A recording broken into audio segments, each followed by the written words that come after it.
అందరికీ శనార్థులు ఎట్లుండ్రు అంతా మంచిదే కదా. నేను మీ దేవిక. నేనైతే జబర్దస్తున్నుల్లా బరాబర్ ముచ్చట్లకు స్వాగతం. ఈ రోజైతే మీకోసం మంచి మంచి ముచ్చట్లయితే పట్టుకొని వచ్చిన. ముందుకాలైతే తలకాయ వార్తలు చూసి అటెంక పెద్ద ముచ్చట్లకు పోదాం పారి.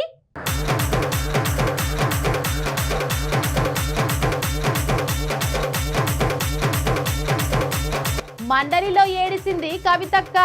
గెలిచినాకే అసెంబ్లీలో అడుగు పెడతదంట.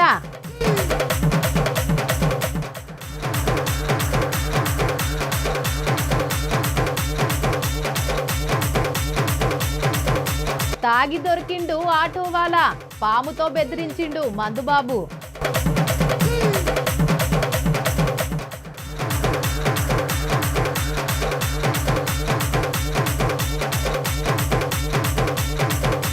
కాలేజీలో ఉన్నాయంట సమస్యలు, వినూత్నంగా చేసిండ్రు విద్యార్థులు నిరసనలు.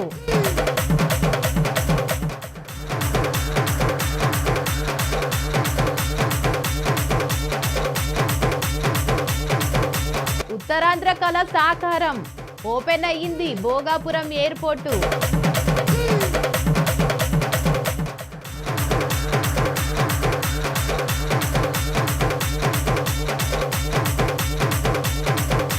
అమెరికా చేతుల్లోకి వెనుజులా, మేమే పాలిస్తామన్న ట్రంప్ మామ.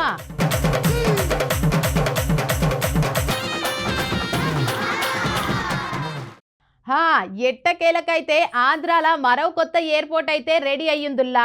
ఎన్నో ఏళ్లుగా కలలు కన్నా ఉత్తరాంధ్ర ప్రజల కళ ఇప్పుడు సాకారం అయింది. ఎట్టకేళ్లకు భోగాపురం ఎయిర్పోర్టులో తొలి విమానం ల్యాండ్ అయిందుల్లా.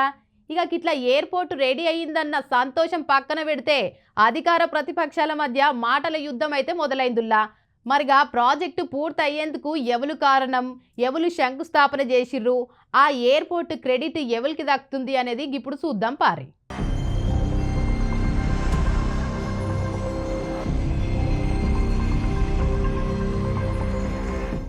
విజయనగరం జిల్లాలో నిర్మాణంలో ఉన్న భోగాపురం అల్లూరి సీతారామరాజు అంతర్జాతీయ విమానాశ్రయంలో అయితే ట్రయల్ రన్వే సక్సెస్ఫుల్ గానైతే కంప్లీట్ అయిందిలా. ఇక ఢిల్లీ నుంచి వచ్చిన ఎయిర్ ఇండియా విమానము ట్రయల్ రన్ లో భాగంగానైతే భోగాపురం ఎయిర్పోర్ట్ లో ల్యాండ్ అయిందిగా. ఇక ఈ విమానంలో అయితే కేంద్ర విమానయాన శాఖ మంత్రి రామ్మోహన్ నాయుడు గిటి ఎంపీ కలిశెట్టి తదితరులు అయితే ప్రయాణించిండ్రు.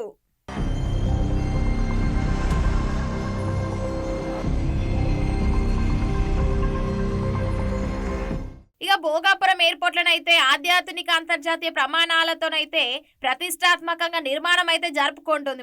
మరి ఏం తక్కువనైతే 3.8 కిలోమీటర్ల పొడవైన రన్వేతోనైతే ఈ విమానాశ్రయం అయితే రూపుదిద్దుకుందులా. మరి చూస్తేనైతే గిటు పూర్తి స్థాయిలో ప్రారంభం అయితే రోజుకైతే సుమారు 300 విమానాలు ల్యాండింగ్ టేకాఫ్ చేయగల సామర్థ్యం కలిగి ఉంటాయిల్లా.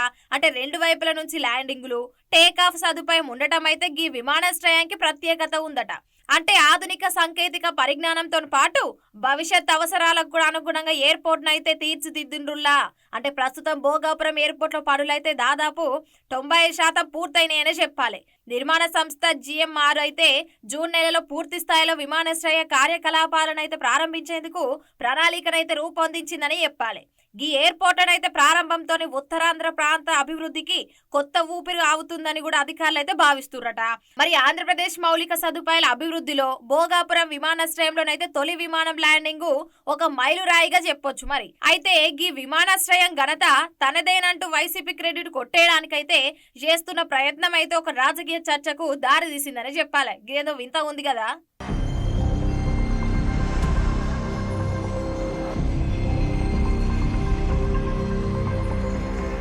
మరి ముఖ్యంగానైతే మాజీ ముఖ్యమంత్రి వైఎస్ జగన్మోహన్ రెడ్డి ఈ విమానాశ్రయానికైతే అవసరమైన కీలక అనుమతులన్నీ కూడా తన హయాంలోనే వచ్చాయనైతే చెప్పుకుంటారట.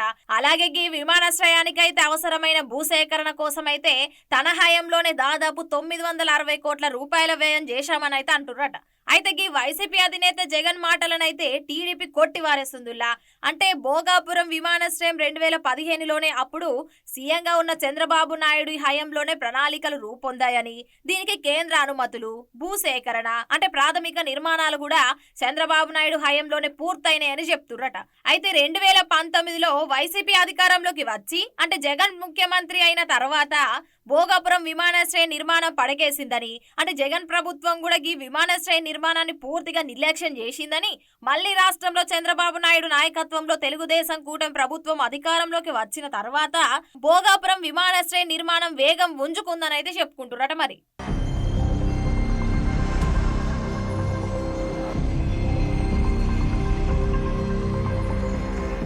ఇక గిట్ల రెండు పార్టీల నడుమనైతే మాటల యుద్ధం నడుస్తుంటే మధ్యలోనైతే వైసీపీ మాజీ ఎంపీ విజయసాయి రెడ్డి వచ్చిండు. అంటే భోగాపురం ఎయిర్పోర్టులో తొలి కమర్షియల్ ఫ్లైట్ ల్యాండ్ కావడంపై అయితే విజయసాయి రెడ్డి ఇవాళ ఓ ట్వీట్ చేసిండట. అందులో ఆయన భోగాపురం విమానాశ్రయంలో తొలి టెస్ట్ ఫ్లైట్ ల్యాండింగ్ అవడం చూసి ఆనందంగా ఉందనుకున్నాడట. అంటే పార్లమెంటులో మంత్రులతో సమావేశంల ద్వారా ఈ విమానాశ్రయానికి సంబంధించిన సమస్యలను కూడా తాను నిరంతరం లేవనెత్తానని మరి గుర్తు చేసుకుండట. అంటే ఈ వైజాగ్ ప్రజల ఆకాంక్షలను నెరవేర్చడానికి ఈ ప్రాజెక్టు సిద్ధంగా ఉండటం చూడడం అయితే హృదయపూర్వకంగా ఉందంటారట.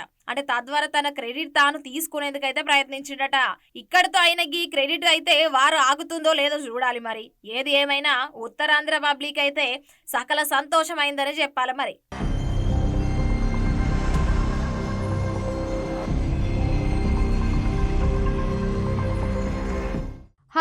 ఎట్టకేలకైతే ప్రపంచ పెద్దన్న ట్రంప్ చేతిలోకి వెనిజులా దేశం అయితే వెళ్ళిపోయిందిలా. ఇన్నాళ్ళు అవినీతితో ఉన్న దేశంను ప్రపంచ పెద్దన్న ట్రంప్ మావ అరెస్ట్ చేసిండు. ఇక గట్ల అరెస్ట్ చేసుడే గాక గా దేశం పైన ట్రంప్ మావ సంచలన వ్యాఖ్యలు చేసుకొచ్చిండు. మళ్ళా ఇకపై వెనిజులని నేనే పాలిస్తా అని అనుకొచ్చిండుల్లా. ఇక గాయన అరెస్ట్ తోటి గా దేశంలో ఒక తక్లీఫ్ కాదు పోర్రి, ఉంటందుకు కరెంటు లేదాయే, తినతందుకు తిండి లేదాయే. మరి గా దేశంలో ఏం జరుగుతుందో పారిపోయి పురాగార్చుకొని వద్దాం పారి.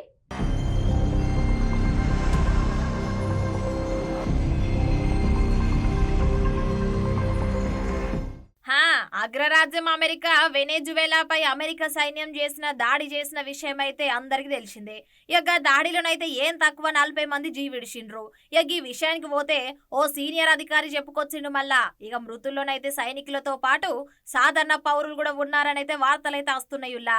వెనెజువేలాపై భారీ దాడి అనంతరం అయితే అధ్యక్షుడు నికోలస్ మదురోనైతే ఆయన సతీమణి సిలియా ఫ్లోరెన్స్ ను కూడా అమెరికా పోలీసులు అరెస్టు చేసిండ్రులా.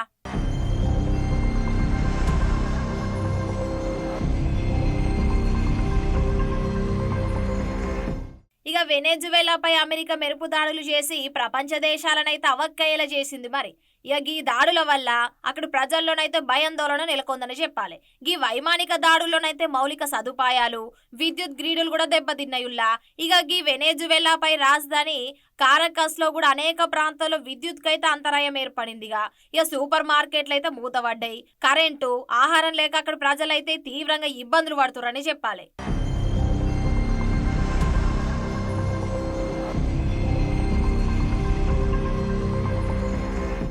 ఇక కారకస్ లో ఉంటున్న ఓ భారతీయుడైతే అక్కడ పరిస్థితుల గురించి మాట్లాడిండట.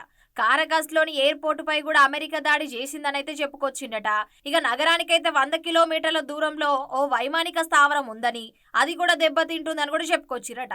ఇక దాదాపు అయితే అన్ని సూపర్ మార్కెట్లు మూసేసిరని కూడా తెలిపిండ్రట. కేవలం చిన్న దుకాణాలు మాత్రమే తెరిచి ఉన్నాయట. ఇక ఏముంది, దొరికిందే మహాప్రసాదం అన్నట్లు చిన్న పెద్ద అని తేడా లేకుండా అందరూ అచ్చి చిన్న దుకాణాల ముందు పెద్ద పెద్ద క్యూలు కడుతుర్రు. ఇక అనేక ప్రాంతాల్లో కూడా 500 నుంచి 600 మంది బారులు తీరిండ్లు. ప్రజా రవాణా సేవలు సైతం అయితే ఆగిపోయాయి.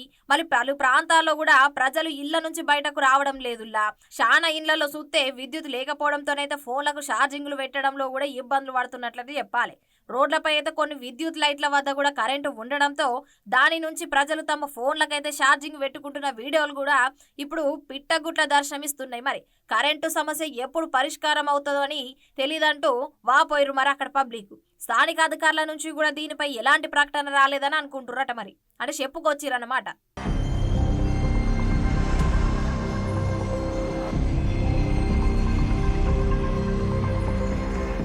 మన దోస్తుగాళ్ళతోటి ఎప్పుడైనా మందు తాగుతుంటాం, లేకుంటే ఒక్కడే పోయి ఫుల్గా వేసి వస్తుంటారు. ఇక గట్ల మందు తాగి వాళ్ళే బండి నడుపుకుంటూ పోతుంటారు. గట్ల పోవుడు మంచిది కాదు అన్న మన బంధుబాబులు అయితే ఈయనరాయే, ఏహే నేను మందేస్తే 100 కొట్టుకుంటూ పోతా అంటుంటారు. ఇక అందుకే మన పోలీసోళ్ళు మందు తాగినోళ్లకు పట్టుకునేందుకు అయితే నోట్ల పైపు పెట్టి చెక్ చేస్తుంటారు. ఇక అప్పుడు దొరికిన వాళ్ళని చూడాలి. ఇక సార్ కొంచెమే తాగినా సార్, తప్పైంది సార్, మా ఇంట్లో తెలిస్తే మా అయ్య చంపుతాడు సార్, ఇడిసేయండి సార్ అంటూ కాళ్ళ ఏల పడుతుంటారు. ఇక ఇంకొందరైతే ఏం రా నన్నే ఆపుతావా, నేను ఎవరో తెలుసా, మా అయ్య ఎవడో తెలుసా అని పోలీసులకే ధమ్కి ఇస్తుంటారు. కానీ గీడు చేసినట్లు ఎప్పుడు చూడలేదుల్లా. మీరు సుత చూడుండ్రో పారి ఏం చేసిండో.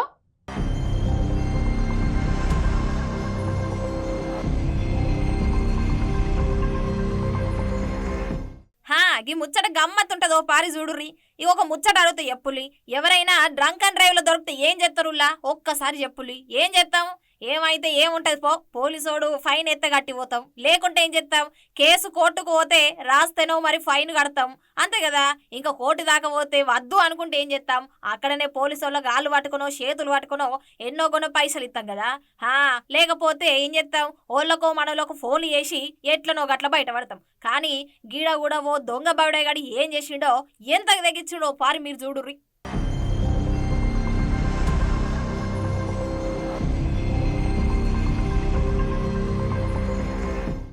ఓరి వీడి బండబడగాడు ఏం చేసిండంటే ఎర్రవీడు అంటున్నారని వీడిని చూసి నాకు అర్థమైంది. అరే పోలీసు వాళ్ళ మీదకే పాముతోని బెదిరిస్తుండు కదా నుల్లా. ఇక ముచ్చట్ల కొద పారి డ్రంక్ అండ్ డ్రైవ్ తనిఖీలో పట్టుబడ్డ ఓ ఆటో డ్రైవరు ట్రాఫిక్ పోలీసులపై పాము విసిరేసిన అయితే ప్రయత్నం చేసిండట. అంటే ఈ ఘటనపై పాత బస్తీ చంద్రాయన గుట్ట చౌరస్తా వద్ద జరిగిందిలా. అంటే డ్రంక్ అండ్ డ్రైవ్ తనిఖీలో భాగంగా ట్రాఫిక్ పోలీసులు ఓ ఆటోనైతే ఆపిండ్రు. మరి బ్రీత్ అనరైజర్ పరీక్షలో కూడా డ్రైవర్ కి అయితే 150 రీడింగ్ రావడంతో పోలీసులు ఆటోనైతే సీజ్ చేసిండ్రు. మరి ఊరుకుంటారా, సీజ్ చేయకపోతే ఏం చేస్తారు. ఈ సమయంలోనే మద్యం మత్తులో ఉన్న ఆటో డ్రైవర్ ఒక్కసారిగా ఆటో నుంచి పెద్ద పామును తీసి ట్రాఫిక్ పోలీసులపై ఈసరి ప్రయత్నం చేసిండట. ఈ ఘటనతోనైతే పోలీసులు భయాందోళనకు గురై వెంటనే దూరం ఉరికిండ్రు. మళ్ళా ఈ ముచ్చటేందో గమ్మత్తున్నది కదా. ఈ లోపే ఆటో డ్రైవర్ అయితే పాముతో సహా అక్కడి నుంచి పరారైండు. అబ్బా ఎంత బవిడేగాడున్నాడులా.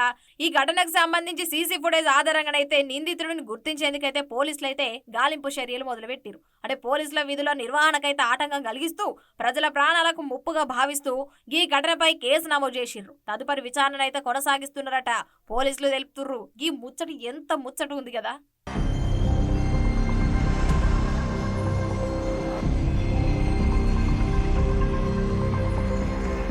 మన స్కూల్లో కానీ కాలేజ్లో కానీ ఏమైనా సమస్యలుంటే ఏం చేస్తారు, వెంటనే పోయి ప్రిన్సిపాల్ సార్కి చెప్తాం.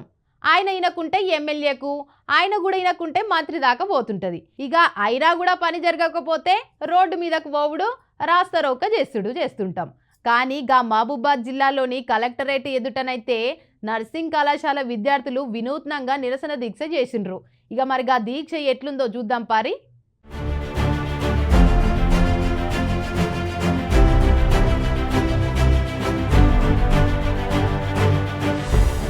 మహబూబాబాద్ జిల్లా కేంద్రంలోనైతే నర్సింగ్ కళాశాలకు కనీస సౌకర్యాలు కల్పించాలని కోరుతూ అయితే కలెక్టరేట్ ఎదుట విద్యార్థులు మౌన దీక్ష చేపట్టిరుల్లా. ఈ సందర్భంగానైతే విద్యార్థులు మాట్లాడుతూ 2022లో మహబూబాబాద్ జిల్లా కేంద్రానికైతే నర్సింగ్ కళాశాల మంజూరైందనైతే తెలిపిండ్రు.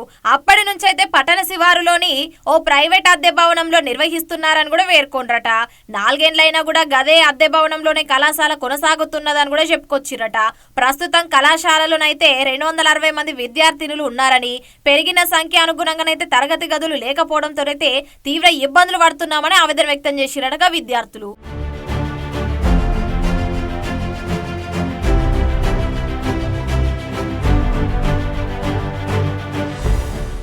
ఈ సందర్భంగానైతే విద్యార్థులు మాట్లాడుతూ ఏమన్నారంటే, ఆ కళాశాలలోని 4 సంవత్సరాల విద్యార్థినులు అయితే 240 మంది ఉన్నారని, 2 తరగతి గదులు మాత్రమే ఉన్నాయని, షిఫ్ట్ పద్ధతిలో తరగతులు నిర్వహిస్తున్నారని, చలికాలంలో కూడా వరండాలో కూర్చొని చదువుకోవాల్సిన దుస్థితి ఏర్పడిందని, నర్సింగ్ కళాశాల విద్యార్థినులకు కట్టిన భవనాన్ని కూడా మెడికల్ కళాశాలకు ఇచ్చారని ఆవేదన వ్యక్తం చేస్తుర్రట. మరి విద్యార్థినులు కూడా తీవ్ర ఇబ్బందులు పడుతూ కళాశాలలో మౌలిక వసతులు కల్పించాలని అధికారులకు ఎన్నిసార్లు వినతి పత్రాలు సమర్పించినా కూడా పట్టించుకున్న పాపాన ఓలేదన్నారట. అంటే ఫైనల్ ఇయర్ ప్రాక్టికల్స్ దగ్గరకు వస్తున్నాయి, మరి మేము ఏ విధంగా పరీక్షలు రాయాలనైతే విద్యార్థులు ప్రశ్నిస్తుర్రట. మరి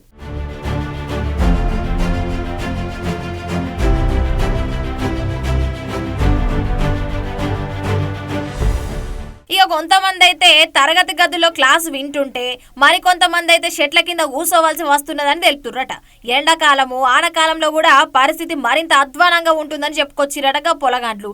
కళాశాలలు కూడా సరైన ల్యాబుల సైతం లేవని, హాస్టల్ సౌకర్యమే లేక బయట ఉండాలనే భారం అవుతుందని కూడా తెలిపిరట. తాగునీటు అంటే ఇటు తాగునీరు, టాయిలెట్స్ కూడా సమస్య ఉందని, బిల్డింగ్ కింద గదుల్లో కూడా వైద్య శాఖకు సంబంధించిన వ్యాక్సిన్ పెట్టారని కూడా పలుమార్లు డిఎంహెచ్ఓ కూడా రవి రాథోడ్కు చెప్పినా వాటిని తొలగించలేదని కూడా పేర్కొండ్రట. అంటే వెంటనే ల్యాబ్ సౌకర్యం కల్పించాలని, నూతన భవనాన్ని నిర్మించాలని అయితే వారైతే డిమాండ్ చేస్తుర్రట.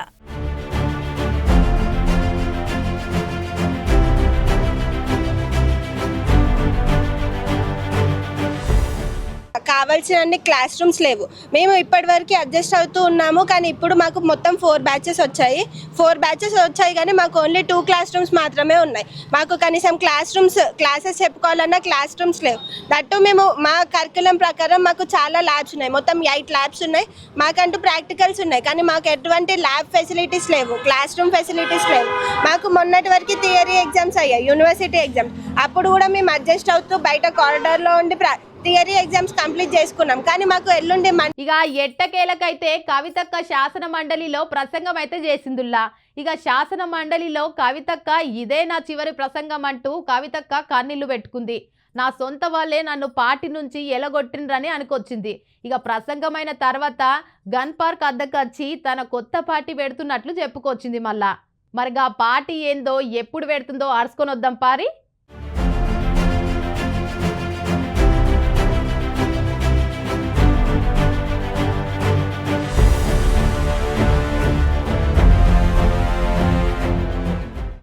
గియాలనైతే తెలంగాణ శాసన మండలిలో ఎమ్మెల్సీ తెలంగాణ జాగృతి అధ్యక్షురాలు కల్వకుంట్ల కవితనైతే కన్నీళ్లు పెట్టుకుందులా.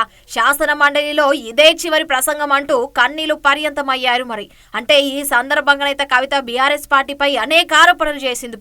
పార్టీలో ఏ బాధ్యత నాకు ఇచ్చినా కూడా మనస్ఫూర్తిగా పనిచేసినని, కానీ పార్టీలో ప్రశ్నిస్తేనే తనపై కక్ష గట్టారని కవితనైతే అనుకొచ్చిందులా. ఇక ఇక్కడే అంతర్గత ప్రజాస్వామ్యం లేకపోతే రాష్ట్రంలో ఎలా ఉంటుందని ఘాటు వ్యాఖ్యలైతే చేసుకొచ్చింది. మరి బీఆర్ఎస్ తనను ఘోరంగా అవమానించిందని కూడా ఆరోపించిందిలా.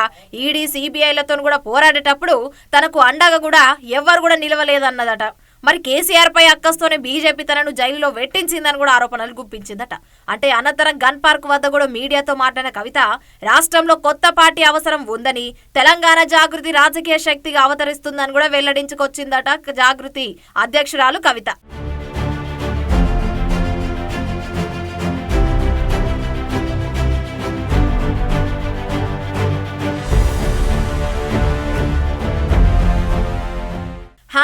గీ అవమాన భారంతో కూడా ఇంటి పార్టీ నుంచి అన్ని బంధాలు తెంచుకొని బయటకు వచ్చానని చెప్పుకొచ్చింది. ఇక ఇది కేవలం నా ఆత్మగౌరవం కోసం జరుగుతున్న పోరాటం. అవమానకరంగా నన్ను పార్టీ నుంచి బయటకు పంపిన్రు. ఇక నుంచి రాష్ట్ర ప్రజల కోసం పనిచేస్తా. దేవుడు ప్రజల దయతో కూడా తెలంగాణలో గొప్ప రాజకీయ శక్తిగా ఎదుగుతాం. కానీ దానికోసం ఆడబిడ్డల సహకారం నాకు కావాలి. బీఆర్ఎస్ కు అధికారం వచ్చినాక పార్టీ కోసం పనిచేసిన కార్యకర్తలకు, గిట ఉద్యమకారులకు ఎలాంటి గౌరవం దక్కలేదు. మరి రాజకీయంగా కూడా ఎదగకుండా చేసింది పార్టీ. బీఆర్ఎస్ ప్రభుత్వం కొంత మంచి పని చేసినా కూడా శాశ్వతంగానైతే చేయలేదు. ఇక పార్టీలో కూడా అందరికి గుర్తింపు, గౌరవం కూడా దక్కలేదని కవితనైతే ఘాటు వ్యాఖ్యలైతే చెప్పుకొచ్చింది. మళ్ళా నేను ఎప్పుడు కూడా పేద ప్రజల మధ్యలోనే ఉండి పనిచేస్తున్నాను అధ్యక్ష. నా దగ్గరకు వచ్చినటువంటి బీడీ కార్మికులు కావచ్చు, బీడీ టేకేదారులు కావచ్చు, అంగన్వాడీ టీచర్లు కావచ్చు, ఆశా వర్కర్లు కావచ్చు, ఐకేపీ ఎంప్లాయీస్ కావచ్చు అధ్యక్ష, అదేవిధంగా జిహెచ్ఎంసీ కార్మికులు కావచ్చు అధ్యక్ష, టీచర్లు కావచ్చు. ఇక కాంగ్రెస్ పార్టీ కూడా మహిళలను, యువతనైతే ఘోరంగా మోసం చేస్తోందని కూడా చెప్పుకొచ్చిందట. ఇక ఈ రెండు పార్టీలు కూడా ప్రజలను మోసం చేసినాయని, అందుకే తెలంగాణను మనసులో నింపుకున్న ప్రజల కోసం తెలంగాణ అస్తిత్వాన్ని కాపాడే రాజకీయ పార్టీ అవసరం ఉందని చెప్పుకొచ్చిందట కవిత. తప్పకుండా తెలంగాణ జాగృతి రాజకీయ పార్టీగా ఎదుగుతుందని, ఆ పార్టీ తెలంగాణ ప్రజల ప్రక్షాళన పనిచేస్తుందని గన్ పార్క్ వద్దనైతే ప్రకటించిందిలా. ఇకనైతే 2029లో ఎన్నికల్లో మాత్రం తెలంగాణ ప్రజల తరపున పోటీ చేస్తాం, ఒక శక్తిగా తెలంగాణ జాగృతి చట్టసభలో కూడా అడుగు వెడుతుందని కూడా చెప్పుకొచ్చింది కల్వకుంట్ల కవిత.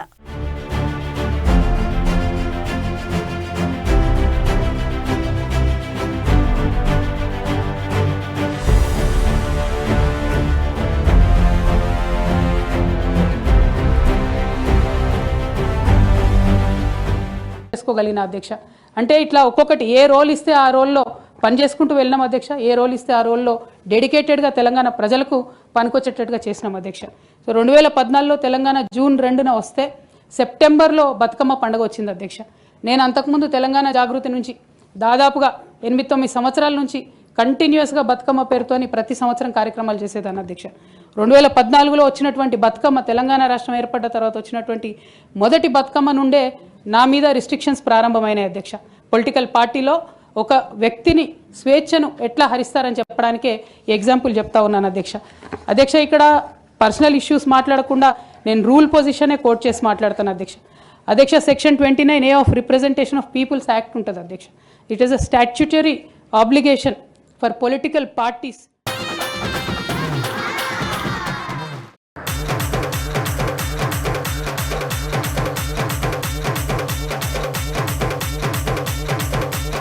మండలిలో ఏడిసింది కవితక్క, గెలిచినాకే అసెంబ్లీలో అడుగు పెడతదంట.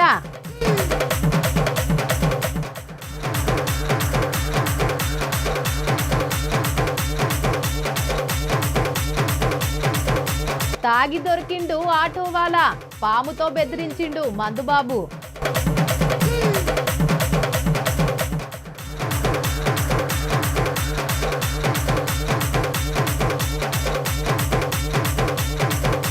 కాలేజీలో ఉన్నాయంట సమస్యలు, వినూత్నంగా చేసిండ్రు విద్యార్థులు నిరసనలు.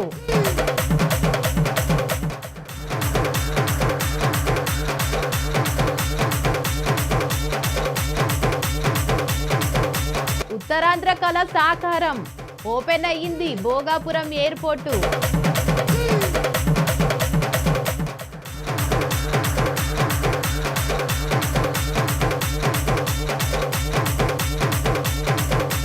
అమెరికా చేతుల్లోకి వెనుజులా, మేమే పాలిస్తామన్న ట్రంప్ మామ. ఇక గివ్వుల్లా ఇయాలటి బరాబర్ ముచ్చట్లు, రేపొచ్చే బరాబర్ ముచ్చట్ల మళ్ళా కలుతా. అప్పటిదాకా చూస్తూనే ఉండండి. ఇది BRK న్యూస్, తెలుగుడి సత్తా, మళ్ళా రేపత్తా.